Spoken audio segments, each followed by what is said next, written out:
जय माँ इंद्राक्षी, जय अम्बे। इंद्राक्षी धाम में सभी साधकों का हम हार्दिक स्वागत करते हैं।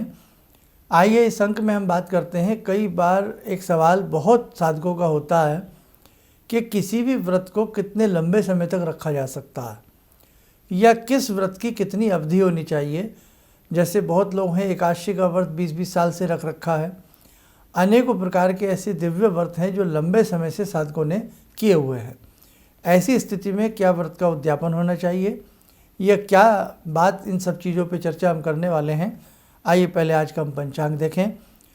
7 दिसंबर सन 2025, दिन रविवार, संवत 2082, पौष मास, कृष्ण पक्ष, तिथि आज तृतीया है, नक्षत्र पुनर्वसु, राहु काल 4:30 से 6, दिशा शूल पश्चिम दिशा।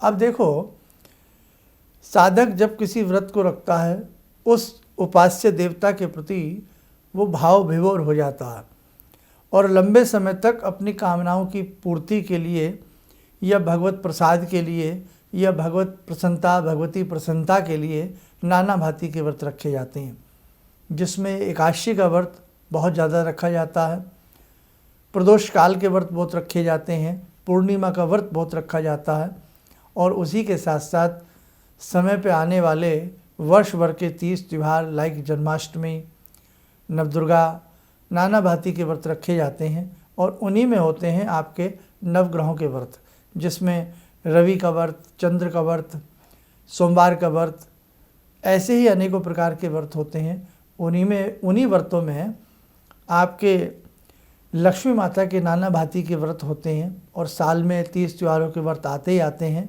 लेकिन एक महाव्रत होता है जो सबसे बड़ा व्रत माना जाता है, जिसको हम कहते हैं चांद्रायण का व्रत। ये लंबी अवधि तक 1 माह के आसपास चलने वाला बड़ा व्रत होता है और इसके अलावा भी हम कोई अनुष्ठान करते हैं, कुछ करते हैं, उसमें भी कई बार पूरे अनुष्ठान में हम व्रत रखते हैं। तो कहने का भाव, हमारे शास्त्रों में हमारे ऋषियों द्वारा बताए गए व्रत के जो नियम संयम हैं और उनसे मिलने वाला जो लाभ है, पुण्य है, वो अनुपम बताया गया है। और उसी के साथ साथ आयुर्वेद की दृष्टि से भी हम देखें तो सप्ताह में एक व्रत रखना, 15 दिन के बाद एक व्रत रखना आयुर्वेद की दृष्टि से भी और शारीरिक विज्ञान की दृष्टि से भी श्रेष्ठ रहता है। अब बात करते हैं जो सब्जेक्ट हमने शुरू में स्टार्ट किया कि किसी भी व्रत को कितने लंबे समय तक रखा जा सकता है। तो सबसे पहली बात तो हम आते हैं दिन वारों के व्रत में।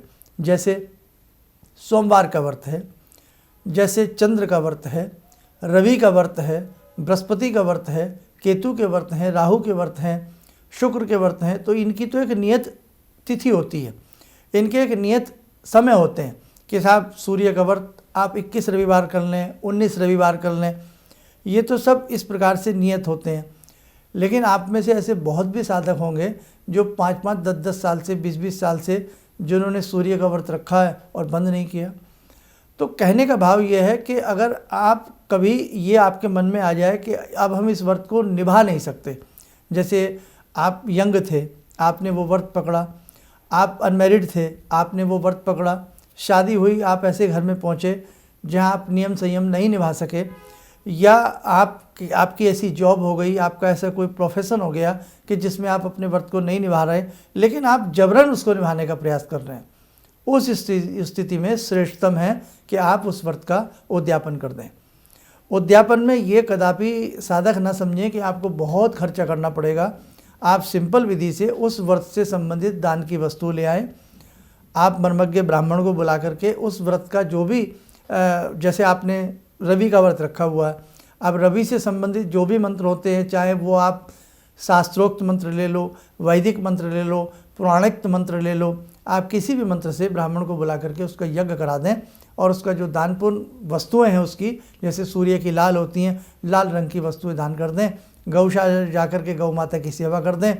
कहीं निर्धन या कहीं भी ऐसी स्थान पर जा कर के आप फल फ्रूट आदि बांट दें, तो ये आपका व्रत माना जाएगा, ये आपका उद्यापन हो गया। ऐसे ही एकादशी का व्रत होता है, उसका उद्यापन जो है बड़े धूमधाम से किया जाता है, अच्छे तरीके से किया जाता है। तो आपने यदि एकादशी का व्रत भी लंबे समय से आप रखे हुए हैं, तो हमारा यही मानना है, और हमने कई जगह ऐसा आर्टिकल पढ़ा है, ऐसा आलेख पढ़ा है, ऐसा संतों के श्रीमुख से हमने सुना भी है कि लंबे व्रतों का एक बार जीवन में उद्यापन कर देना चाहिए। अब कई बार ऐसा होता है, हमारी माताजी के साथ ऐसा हुआ कि वो एकादशी का व्रत रखती थी। अब रखते रहे, हम लोग बहुत छोटे से उनको देखते रहे, वो व्रत रखती रहीं और ऑल ऑफ सडन अचानक स्वर्गवास हो गया उनका। तो उसके बाद हम लोगों ने उस व्रत का नियम पूर्ण किया, लेकिन अच्छा होता अगर वो स्वयं अपने हाथों से उसे करती। तो इसीलिए जो साधक लंबे समय से किसी व्रत को रखे होते हैं, तो आप लोग भी प्रयास रखें, आपकी दादी, नानी, काकी, बुआ, फूफा, मौसी जो भी लंबे समय से व्रत रखें, एक बार यदि वो उद्यापन अपने व्रत का कर दें, अपने सामने कर दें, अपने हाथों से अपने भगवान को पूज लें, जिन ईश्वर की सेवा में उन्होंने वर्षों वर्षों व्यतीत किए हैं, तो बड़ा अच्छा रहे कि उनके हाथों से ब्राह्मण भोज हो, उनके हाथों से उस व्रत के कथा नियम के सभी पालनीय नियम हो जाएं, तो बड़ा अच्छा रहता है। तो बस भाव यही है कि यदि वो व्यक्ति स्वयं अपने हाथों से उन सब चीज़ों को कर ले तो अति उत्तम रहता है। अब आगे की बात करते हैं। अब एक वो भी लोग होते हैं, एक वो भी कैटेगरी होती है साधकों की कि जोश में उफान तो आता है कि साहब हम ये व्रत रखेंगे, और हमने उस व्रत का मानसिक संकल्प ले लिया कि हम पूर्णिमा के व्रत रखेंगे, हम रविवार के व्रत रखेंगे, लेकिन वो निभ नहीं पाए। 2 व्रत रखे, छूट गए, फिर आगे मन किया 2 रख लिए। तो ऐसे व्रत में आप नियम संयमों में खास तौर से संकल्पित ना हुआ करें। स्टार्टिंग में जब बहुत लोग ऐसे होते हैं भूखे नहीं रह पाते, किसी रीज़न के कारण, कुछ भी हो सकता है, तो उस स्थिति में आप एक समय का भोजन, मीठा भोजन ले सकते हैं उस व्रत के। जैसे एकादशी में भी रात्रि के समय साधारण, पूर्णिमा में भी रात्रि के समय साधारण भोजन ले लिया जाता है, मंगल के व्रत में मीठा भोजन ले लिया जाता है, चीला हो गया मीठा, पराठी हो गई, पराठा हो गया। ऐसे ही रवि के व्रत में मीठा भोजन ले लिया जाता है, नमक नहीं खाया जाता। तो आप क्या करें कि स्टार्टिंग में जब भी किसी व्रत को पकड़ें, जो चाहते हैं कि हम व्रत रखें, तो वो कम संख्या में व्रतों का संकल्प ले लें कि मैं 9 व्रत रखूँगा, मैं 11 व्रत रखूँगा। वैभव लक्ष्मी के व्रत हैं तो वो आप शुरू में कम नियम निभा लें, उसी हिसाब से आप अपने व्रत को रखें। और जिन साधकों के व्रतों के नियम अक्सर रखने के बाद टूट जाते हों, तो वो एक काम करें, एक बार जोड़ा व्रत कर लें। जैसे रवि 2 कर लें, चंद्र भौम सोम 2 कर लें। अगर कोई भी आपने व्रत रखा, एक बार उसका जोड़ा करके उसका संक्षिप्त विधि से आप उद्यापन कर दें। बड़ी विधि से ना करें। संक्षिप्त विधि क्या होती है, आपको रवि के व्रत की उपमा देते हैं। जैसे सूर्य का आपने व्रत रखा है, सूर्य का रंग लाल होता है, ताम्रवर्णी होता, तो आप अपने घर में ही सूक्ष्म तरीके से सूर्य के बीजात्मक मंत्र का स्वयं हवन कर लें। आम की लकड़ियाँ जलावें और उस मंत्र को पढ़ करके, स्वाहा लगा करके आप उसका यज्ञ कर लें।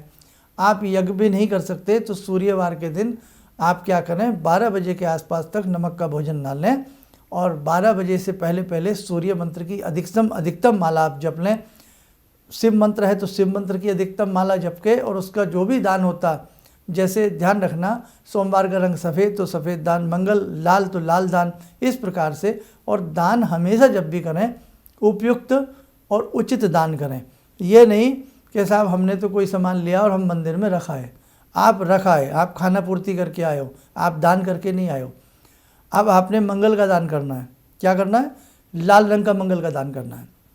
आपने क्या किया, गुड़ लिया, मसूर की दाल ली, आप मंदिर में रखा है, ये हुई खाना पूर्ति। आपने 5 किलो गुड़ लिया। आज इतनी भी हल्की जेबें नहीं है लोगों की कि वो कुछ खर्च ना कर सकें। अपने ऊपर हम बहुत पैसा खर्च कर लेते हैं, चाहे हम किसी भी कैटेगरी में आते हों। तो इसलिए ध्यान रखना, आपने 5 किलो गुड़ लिया, आप जाइए गौशाला, आप जाइए जहाँ यत्र तत्र विचरण करती हुए कूड़ा करकट में गाय घूम रही हैं, विचरण कर रही हैं, आप 5 किलो गुड़ लीजिएगा। मनी मन आपका सूर्य का व्रत चल रहा है, मनी मन ओम सूर्याय नमः। मंगल चल रहा है, ओम मंगलाय नमः, ओम मंगलाय ओम सूर्याय, जो भी आपका XYZ व्रत चल रहा है, उस भगवान का ध्यान करते हुए नमः लगा करके आप गौ माता को गुड़ खिला दीजिए। आपका बृहस्पति का व्रत है, बृहस्पति का रंग पीला होता है, तो आप क्या करें, बेसन की रोटी बना लें, आटे में हल्दी डाल करके उसकी जितनी भी आप चपाती घर में बनवा सकते हैं। हम जिंदगी में अगर गिनती करें तो हमें पता नहीं होता हम कितनी रोटी खा जाते हैं। प्रथम सांस से लेकर के अंतिम समय तक हम अनगिनत खाना खा लेते हैं। तो अगर हमारे जीवन में 150 रोटी एक साधक सोच ले, तो हमें नहीं लगता कि किसी बेचारे किसी भी चौपाया को भूखा रहना पड़े। तो आप अपने जीवन में ऐसे नियम निभाएं। आपने आटे में हल्दी डाला, बेसन डाला और जहाँ जहाँ आपको गौ माता दिखाई दें आप उन्हें खिला दें। कहते हैं ना, गौ माताओं में समस्त देवी देवताओं का वास होता है। आपके सूर्य भी उनमें बसते हैं, श्याम राम भी उनमें बसते हैं, सब भगवान उन्हीं में बसते हैं। कामधेनु इनको कहा गया है ना। तो आप उस कामधेनु की गरिमा को समझते हुए अपने व्रत संपूर्ण करना चाहते हो, मात्र गाय की उपासना कर लेना, मात्र गाय को गोग्रास दे देना, मात्र गाय को उस व्रत से संबंधित, रंग से संबंधित कोई भी भोज्य पदार्थ खिला देना, आपका व्रत 100% पूर्ण हो जाएगा।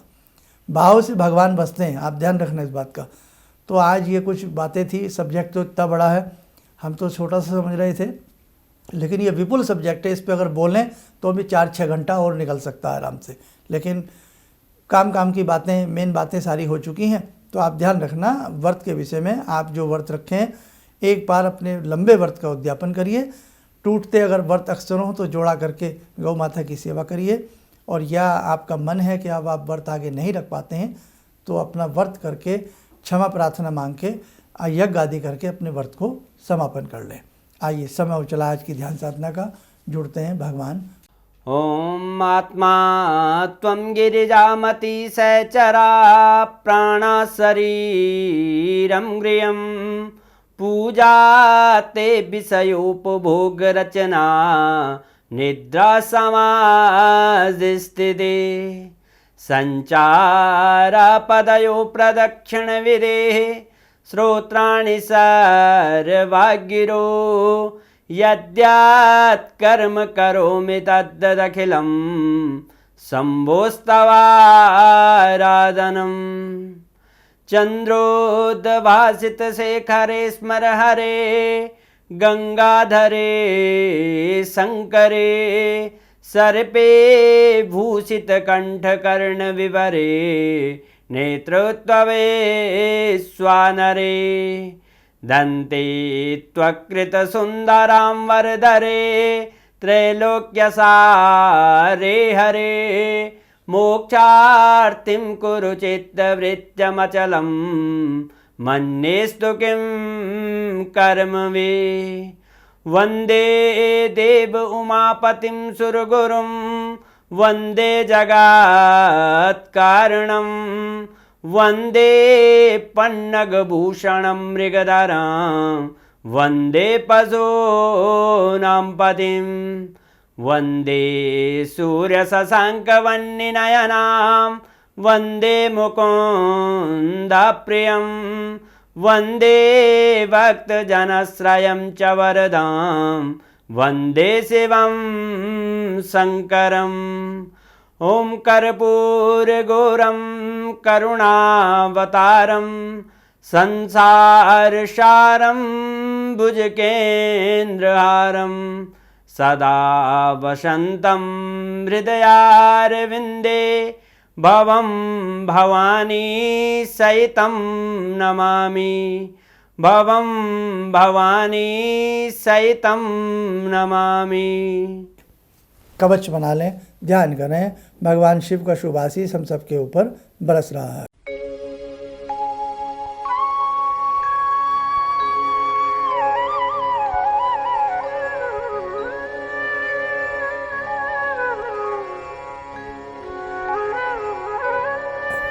ओम बोलते हुए नेत्र खोलें, सामान्य हो जाए। देखो साधकों, 14 दिसंबर निकट है, तो अपनी अच्छे से तैयारी करके आएँ। सर्दी का वक्त है। जो आप अपनी रोज़ की मेडिसिन लेते हैं, जो भी लेते हैं, अच्छे से रखें। अपनी टिकट को अच्छे से रखें। अपने आने जाने का जो भी किराया है उसे अपने अच्छे से संगवा के रखें। आईडी प्रूफ रखें। अपना जो मेन रोज़मर्रा का जो भी आपका दैनिक का सामान होता है, क्योंकि बड़ी दूर दूर से इसमें साधक लोग आ रहे हैं साधना करने के लिए। और जो लोग, जिनकी अमूमन लोग दिल्ली पहुंच रहे हैं, तो दिल्ली से जब आपकी वापसी की ट्रेन है जहां से, वहीं के आसपास से आप अपना होटल बुक करा के चलें तो आपके लिए ज़्यादा अच्छा रहेगा। बाकी आपको एक आधे दिन में ही एक ऐसी वीडियो मिल जाएगी जो पूरी डिटेल के साथ इस शिविर का, इस आयोजन का, इस कष्ट निवारण शिविर का आपको परिचय दे देगी।